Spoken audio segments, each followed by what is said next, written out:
अगली खबर दिखाता हूं आपको, क्यों पाकिस्तान के खिलाफ हो गया तालिबान, जरा ये भी देखिए। अब तालिबान जिसको जन्म देने, पालने, पोसने, परवरिश करने में एक तरीके से पाकिस्तान का हाथ रहा है, वो खिलाफ क्यों हो गया? जुलाई 2007 में लाल मस्जिद के मौलवी और मुशर्रफ सरकार में भिड़ंत, जरा देखिए क्या क्या हुआ। जुलाई 2007 में लाल मस्जिद के मौलवी और मुशर्रफ के बीच में भिड़ंत, आपको बहुत अच्छे से याद होगी ये खबर, अगर आप फॉलो करते रहे खबरों को इंटरनेशनली, खास तौर से पढ़ो उसमें। लाल मस्जिद पर 3 से 11 जुलाई तक चला पाकिस्तानी सेना का ये ऑपरेशन, और इस ऑपरेशन में 100 से ज्यादा लोग इसमें मारे गए, और तालिबान ने मुशर्रफ सरकार के खिलाफ जिहाद की घोषणा की। यहीं से जन्म हुआ टीटीपी का। अगर मैं इसको इस तरीके से कहूं, मेजर गौरव भाई जरा करीब आइए यहां पे, और ये अगर मैं इस तरीके से कहूं कि ये असल में कट्टरता की एक होड़ चली।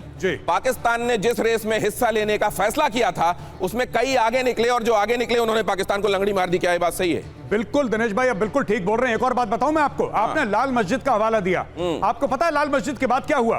5 पाकिस्तानी एयरफोर्स के जवान, 5 पाकिस्तानी एयरफोर्स के, उन्होंने एक मंसूबा बनाया। मंसूबा था परवेज मुशर्रफ के कत्ल का। वो ऑलमोस्ट सक्सीड कर गए थे, उनको पकड़ लिया, उनको पकड़ लिया गया, वरना परवेज मुशर्रफ मारा जाता। और जो तहरीक तालिबान पाकिस्तान की बात कर रहे हैं, ये तहरीक तालिबान पाकिस्तान, अभी यहां पे आमिर खान मुत्तकी आया जी, वो गया देवबंद। क्यों गया? क्योंकि तहरीक तालिबान पाकिस्तान और अफगान तालिबान दोनों देवबंदी हैं, ये देवबंदी आउटफिट्स हैं। अब यहां पे आप लाल मस्जिद की जो बात कर रहे हैं, ये मौलवी, इनके पास रॉकेट लॉन्चर थे, आपको पता है? मस्जिद के अंदर रॉकेट लॉन्चर थे, मस्जिद के अंदर AK-47 थी, स्नाइपर राइफल्स थी, ग्रेनेड थे, और प्रॉपर भिड़ंत हुई है। SSG स्पेशल सर्विसेज ग्रुप का एक लेफ्टिनेंट कर्नल रैंक ऑफिसर मारा गया, और कई मेजर और कप्तान भी उसमें घायल हुए, ऑब्लिक मारे गए। तो वहां से शुरू होता है, ज़ियाउल हक के टाइम से शुरू होता है, लेकिन ये जो वायलेंट टेररिज्म पाकिस्तान में फैली है, आप उसकी हिस्ट्री टेस्ट कर सकते हैं डायरेक्टली लाल मस्जिद के हमले पर। तो ये लाल मस्जिद के हमले से वो कट्टरता, उसकी जड़ें आपको मिल जाएंगी अगर आप उसको ट्रेस करेंगे, और पाकिस्तान के गले की हड्डी बन गया है तालिबान। 5 अक्टूबर को तालिबान के विदेश मंत्री भारत आए थे। इसी कहानी का अगला हिस्सा समझिए कि वो तालिबान जिसको पलने पोसने में, बड़ा होने में पाकिस्तान की भूमिका रही, वो कहां से खिलाफ हुआ? 2007 का वो मोमेंट, लाल मस्जिद। अब यहां चले आइए, अभी जैसा कहा गया कि तालिबान के विदेश मंत्री, अफगानिस्तान के विदेश मंत्री भारत पहुंचे। 5 अक्टूबर को तालिबान के विदेश मंत्री भारत आए। तालिबान के विदेश मंत्री ने दौरे के दौरान यहां पर कई बातें ऐसी कही जिसमें कश्मीर को लेकर वो बयान भी था कि कश्मीर तो भारत का इंटीग्रल पार्ट है। आपको यह मालूम होगा कि असल में एक ट्रांजिशन है। पहले यह कहा जाता रहा कि एक ऐसा मसला है जिसमें दोनों मुल्कों को बैठकर बात करनी चाहिए, इसको सुलझाना चाहिए। पहले तालिबान इस बात का हिमायती था, लेकिन अब यह बहुत बड़ा पैराडाइम शिफ्ट है, जहां पर तालिबान ने कहा है कि कश्मीर तो इंटीग्रल पार्ट है, उसको लेकर बात क्या करना। 8 अक्टूबर को काबुल में पाकिस्तान की एयर स्ट्राइक हुई। 9 अक्टूबर को काबुल ने पाकिस्तानी राजदूत को तलब किया। 9 अक्टूबर को ही रात में टीटीपी ने पाकिस्तान के 50 सैनिकों को मारा। 10 अक्टूबर को खैबर पख्तूनवा के पुलिस ट्रेनिंग सेंटर पर टीटीपी का हमला हुआ, और 11 अक्टूबर को भारत दौरे के दौरान अफगानी विदेश मंत्री आमिर खान मुत्तकी बोले कश्मीर भारत का अभिन्न अंग। क्या ये एक टैक्टिकल शिफ्ट है और बहुत महत्वपूर्ण है भारत के हिसाब से? मेजर गौरव आर्य, देखिए, अगर आप नक्शे को देखेंगे आपको साफ पता लगेगा कि भारत का बॉर्डर अफगानिस्तान के साथ है जी। बीच में पीओके आता है, बीच में गिलगिट बाल्टिस्तान आता है, जो कि ऑक्युपाइड, इलीगली ऑक्युपाइड टेरिटरीज हैं। भारत का थ्रू द वाखान कॉरिडोर आपका अफगानिस्तान के साथ डायरेक्ट मेल है, पहली चीज।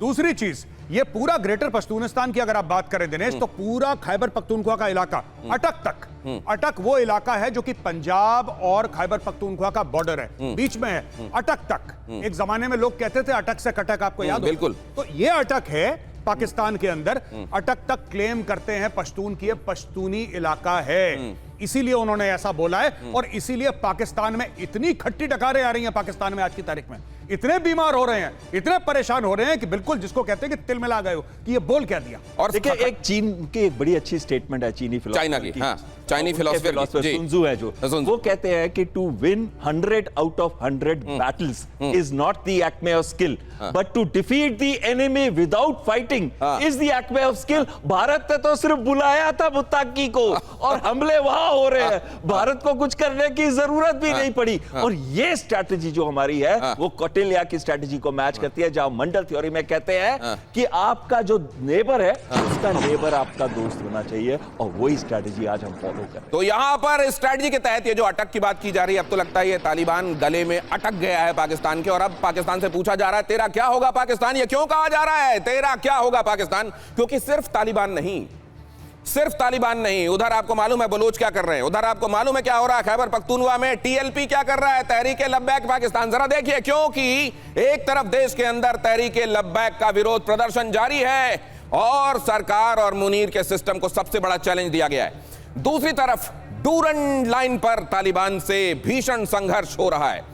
तीसरी तरफ बलूचिस्तान के विद्रोहियों की बगावत पाकिस्तान के लिए सबसे बड़ी आफत है। खैबर पख्तूनवा में टीटीपी ने मुनीर की हालत खराब कर दी है, यानी अगर कहा जाए तो मुनीर की जड़ें अब उखाड़ फेंकने के लिए आखिरी कील ठोक दी गई है और वो दिन दूर नहीं जब पाकिस्तान टुकड़े टुकड़े हो जाएगा और इसका जिम्मेदार होगा पाकिस्तान का जनरल डेथ यानी मुनीर। ये इनकी जिसको कहा जाता है वैसे कि असल में इनका हनीमून टाइम, ये तो बड़ी जल्दी इनके साथ उल्टी गिनती शुरू हो गई। नहीं, बिल्कुल, और इनकी करतूतें हैं।